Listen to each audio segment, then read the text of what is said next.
I was in the restroom terrified. I really was. I was petrified. I was coaching myself. I was just pacing back and forth going, what if I go out there and fail? What if I go out there and again mess up?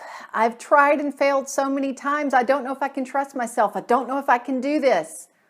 I was at a work potluck and I was worried about, oh no, what if I go out there and I eat something I'm not supposed to eat, or I overeat, or I go over my calorie limit, or I go over my carb gram limit, or whatever. I was really scared, you all, and I didn't pay attention then, though I look back now and go, there was nobody else outside of that bathroom waiting to get in to coach themselves on how to get through this potluck. Yeah, I don't want that for you. I'm going to share my story with you today of what got me to that point, but also what got me free so that you can get free.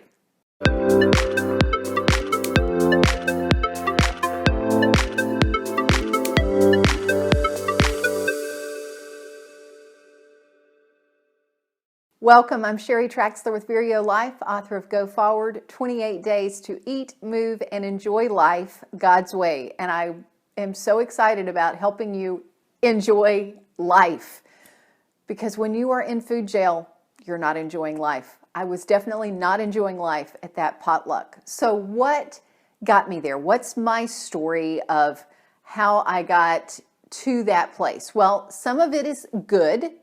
By third grade, I knew what I wanted to do with my life. I knew I wanted to help people live healthy and have energy. I knew that I wanted to help people create a life that they loved. And that was the good part. So exercise and sleeping well and eating good foods, nourishing foods. But there was also the dark side.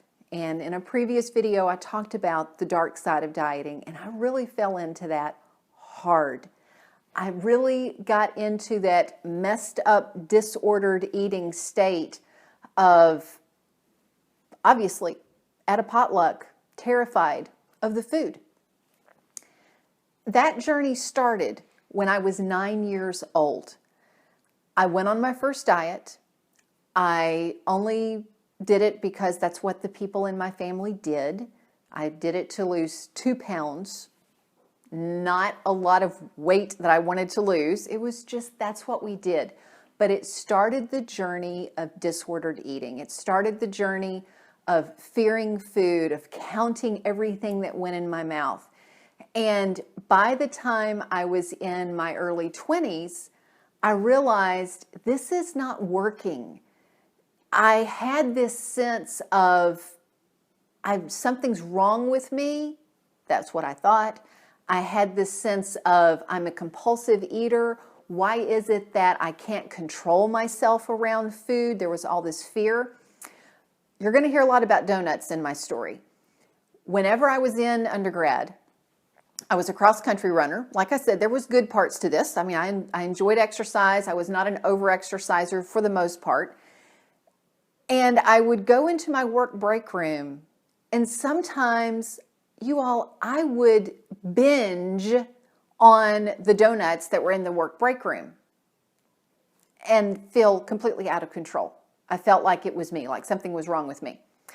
And it was because I know it now, having researched what I've researched and be able to look back at my journals, my diaries, I'm able to see that binging of donuts, overeating of donuts happened whenever I would be good for several days in a row, otherwise known as I would stick to my low-calorie diet, and I was running cross-country. So I go into that break room physically hungry, psychologically feeling deprived. Of course I'm going to binge on these donuts. I was also sneak eating donuts. I taught a Bible study for youth at my church where I was going at the time. We had donuts in the Bible study rooms, but I wouldn't eat them, of course, because I was good. But between Bible study and church time, I'd be walking down a hallway and I would see donuts in an empty room with no one around. And they would just call to me. So of course I would go in and listen to their call and cram a couple of them in my mouth while nobody was looking, again wondering what was wrong with me and assuming that there was something wrong with me. I had an aha moment a year or two after college when I was in a break room, another break room with a friend, and he was eating a Taco Bell bean burrito. I remember this as clear as day. He was eating a Taco Bell bean burrito, and he ate all but the last bite, and he wrapped it up. He opened the fridge, put the burrito in the fridge, closed the door, and I looked at him and said, "What? Why did you put that in the fridge?" And he so serenely looked at me and said, "Because I'm not hungry anymore." And a light bulb started going off that there must be a different way to eat. And I need to discover it. So I started praying. I started researching. There wasn't the plethora of tools that there are now. There weren't all the books. My book wasn't out because I hadn't been on that journey yet. Intuitive eating wasn't out. Self-compassion diet wasn't, all these books I showed you in a previous video, they weren't around. There were two books, Breaking Out of Food Jail and Diets Don't Work. I read those and I thought, wow, that's a different way to approach eating.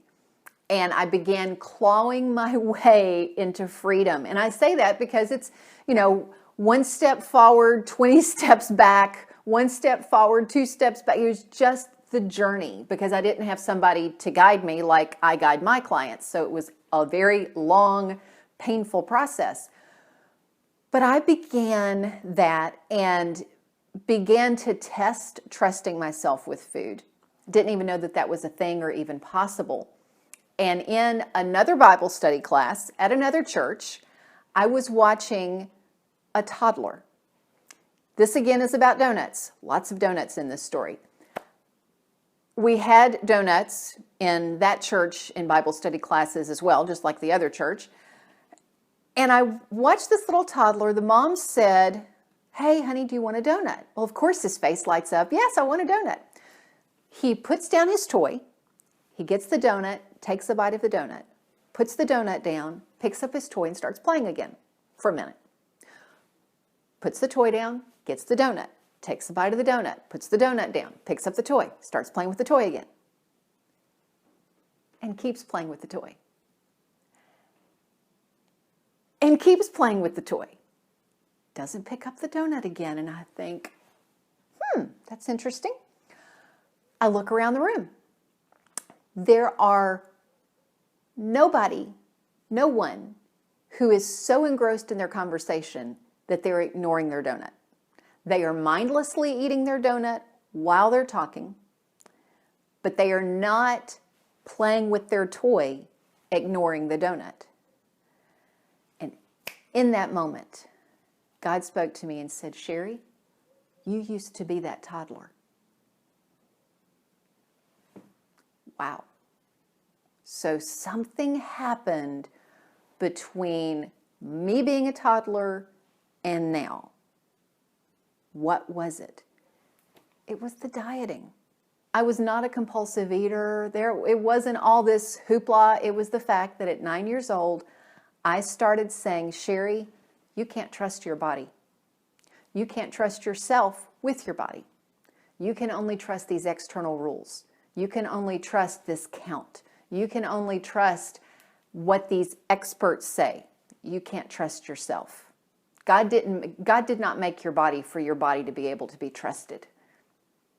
I also began saying, "You're not worth having your needs met," because your actions teach you what to believe, right? So all these actions were teaching me I can't trust my hunger doesn't matter, my trust in what I need and when I need that, I can't trust that. Also, there was this whole shame thing that began to happen because if you set up a rule and then you break it, even if the rule isn't real, you feel guilt and shame. So there was all this false guilt, all this shame, all this judgment, which then hurt self-esteem, made me self-doubt. And I talked about in the last couple of videos the damaging parts of diets, as well as the benefits when you get back into intuitive eating.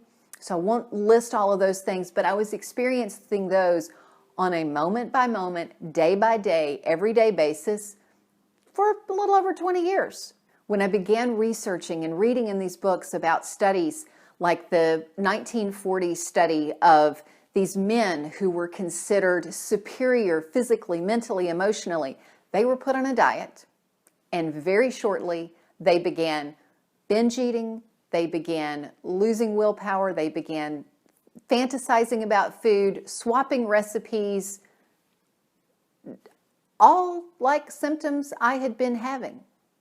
Also read about some chemicals in the body that when you diet, these chemicals increase that make you crave carbs. So all those donuts that I was eating, sneak eating, some of it was psychological, but some of it was chemical as well. As I realized it's not me, there's nothing fundamentally wrong with me, it's the dieting mentality. And I began to come out of that and decided, okay, I want to get certified so I'd been helping people, and while I was at Vanderbilt Medical Center, was helping people get out of the diet mentality. Then when I said, okay, I'm going to get certified and do this, one of the things I learned during that process was I cannot take someone where I've not been. A teacher can't take their student past where they are. So I said, I need to really get rid of this donut thing once and for all. I hadn't eaten donuts in a long time, but I still feared them. They still had a hold up here. So I said, I'm gonna do an experiment. I went and got 2 donuts, my favorites, like blueberry filled and something else. It was filled donuts.